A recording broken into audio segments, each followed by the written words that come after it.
जय श्री कृष्णा। मेरे प्यारे मित्रों, आप कैसे हैं? ठीक हैं? और आप सब मेरे चैनल से जुड़े हुए हैं। पंडित मुकेश कुमार यूट्यूब के माध्यम से नवरात्रि आरंभ है। इससे पूर्व हमने पहली कथा आपके सामने रखी है माता शैलपुत्री की। आज हम नवरात्रि की दूसरी कथा नौ दुर्गा कथा के अंदर से लेकर आ रहे हैं और आप हमारे इस चैनल को देख रहे हैं। इसको लाइक कर रहे हैं, सब्सक्राइब कर रहे हैं और आगे भी शेयर कर रहे हैं और हमारे धर्म कार्य में आप हमारा साथ दे रहे हैं और मेरे चैनल को आप आगे बढ़ा रहे हैं। तो कृपा करके ये धर्म का चैनल आपका अपना चैनल है और इसको देखते रहें, लाइक करते रहें और सब्सक्राइब करते रहें। आए हम मंगलाचरण करेंगे।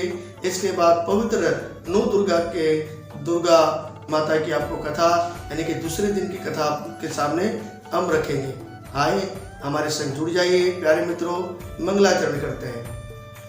ओम नमो भगवते वासुदेवाय कृष्णाय वासुदेवाय देवकी नंदनाय च नंद गोप कुमाराय श्री गोविंदाय नमो नमः। हरे कृष्णा कृष्णा कृष्णा हरे हरे, हरे राम राम राम हरे हरे। जय गुरु नवल, जय श्री कृष्णा, जय माता की। तो प्यारे मित्रों, आइए प्रवेश करते हैं देवी भागवत महापुराण के अंदर और उसके अंदर नौ दुर्गा की कथा हमें मिलती है और हम उसके अंदर ही प्रवेश करके आपको कथा सुनाते हैं और आप उसको श्रवण करें, आनंद लें। आए प्यारे मित्रों, हम ब्रह्मचारिणी माता की सुंदर कथा को आपके सामने प्रस्तुत करते हैं और रखते हैं। माँ दुर्गा की नौ शक्तियों का दूसरा स्वरूप ब्रह्मचारिणी का है। यहाँ पर शब्द आता है ब्रह्म और ब्रह्म के जो मानी है वो तपस्या। ब्रह्मचारिणी के मानी तपस्या और चारिणी तप करने वाली को कहा गया है। चारिणी का अर्थ होता है तप करने वाली को कहा गया है, यानी कि ब्रह्मचारिणी। वेद स्तुतम तपो ब्रह्म, वेद तत्व यानी कि 5 तत्व जल आकाश अग्नि वायु और पृथ्वी ब्रह्म शब्द के मानी है। ब्रह्मचारिणी देवी का रूप जीव मात्र और बहुत ही आनंद पूर्वक है। जब माता ब्रह्मचारिणी का दर्शन करते हैं तो हमारे मन को बड़ा आनंद मिलता है और बहुत ही आनंद प्राप्त होता है। तो उसी प्रकार से ये आनंद देने वाला है। इनके दाहिने हाथ में जप की माला है और हमेशा वो, क्योंकि तपस्या है, तपस्वी है और तपस्वी के हाथ में हमेशा जो है वो माला होती है और वो जप करता रहता है। तो जप है और बाएं हाथ में कमंडल रहता है यानी कि कलश रहता है। अपने पहले जन्म में जब ये हिमालय के घर पुत्री के रूप में उत्पन्न हुई थी तब नारद जी के कहने से उन्होंने भगवान शिव को प्राप्त करने के लिए घोर तपस्या की थी। इतनी तपस्या की थी कि मानो पूरा ब्रह्मांड हिल गया था और हाहाकार मच गया था। तो इतनी तपस्या इन्होंने की थी। तो इसी प्रकार से सख्त तपस्या की वजह से इन्हें तपस्चारिणी भी कहा गया है, ब्रह्मचारिणी भी कहा गया है। 1000 साल तक उन्होंने सिर्फ फल फूल खाकर अपने जीवन को व्यतीत किया। सिर्फ 1000 साल उन्होंने फल और फूल खाकर अपने जीवन को व्यतीत किया।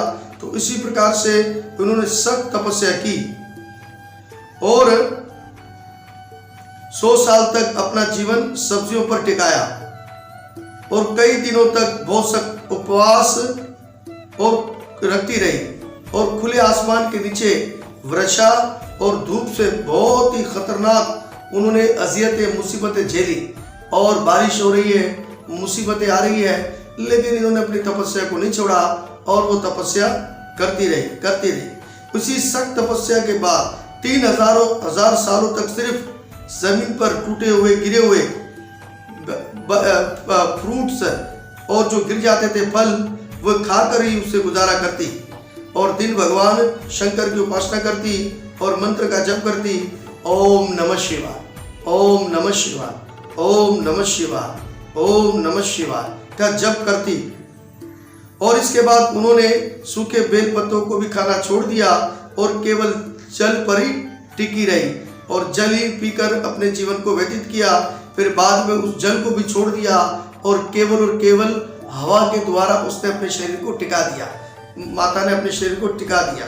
तो उसी प्रकार से जब टिका दिया तो सब कुछ उन्होंने छोड़ दिया।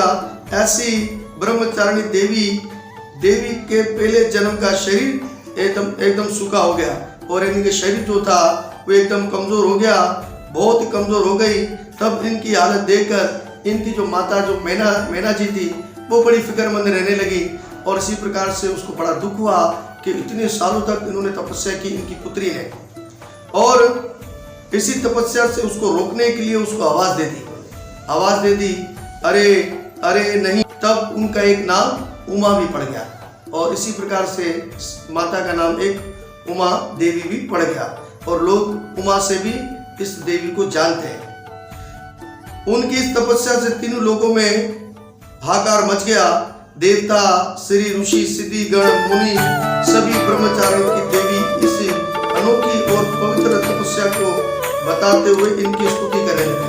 जब उन्होंने इनकी खसूसियत को देखा, इनकी तपस्या को देखा, सारे देवता आ गए और सारे देवताओं ने उनकी कीर्ति यानी कि तारीफ गाना आरंभ कर दी और चारों दिशाओं में फैल रही है और तुम्हारी सारी मनोकामना पूर्ण होगी।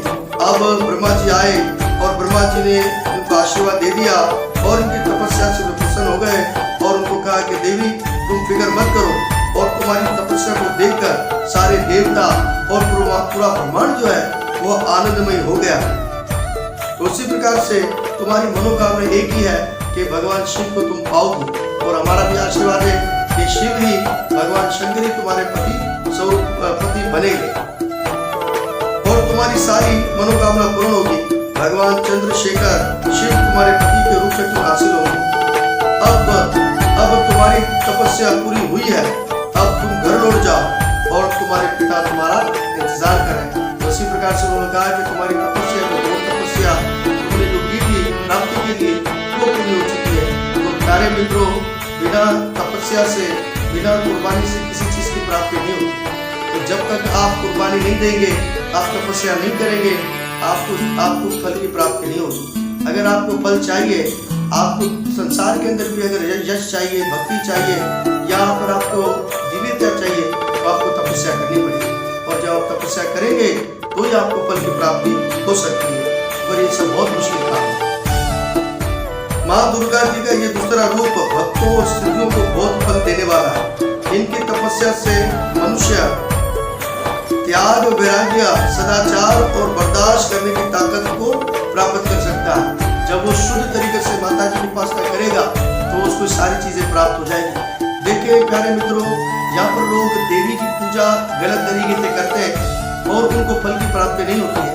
इसी प्रकार से सात्विक पूजा और तरीके से अगर आप पूजा करेंगे देवी की, तो आपको सिद्धियां भी प्राप्त होगी और आपको फल की प्राप्ति भी होगी, और फिर आप शुद्ध हो जाएंगे। और जब शुद्ध हो जाएंगे तो आप तमाम जीवों पर दया करेंगे और तमाम जीवों का कल्याण करेंगे। तो इसी प्रकार से, और जो शादी होता है उसका मन जो होता है वो आनंदमय हो जाता है और उसकी मंजिल की तरफ वो बढ़ने लगता है। माँ ब्रह्मचारिणी देवी की दया से उसे सारी सिद्धि और जीत की प्राप्ति हो जाती है। दुर्गा पूजा के दूसरे दिन ही इनके रूप की पूजा और व्रत का विधान बताया गया, और जो प्राणी और जो भी स्त्री या पुरुष हो इनके व्रत को दूसरे दिन रखते हैं ब्रह्मचारिणी माता के, उनको सफलता मिलती है। तो प्यारे मित्रों, ये सुंदर कथा जो थी संक्षेप में हमने आपको सुनाई है। अब आप तीसरी कथा के लिए इंतजार कीजिएगा, और आपकी ये कथा कैसे लगी है लाइक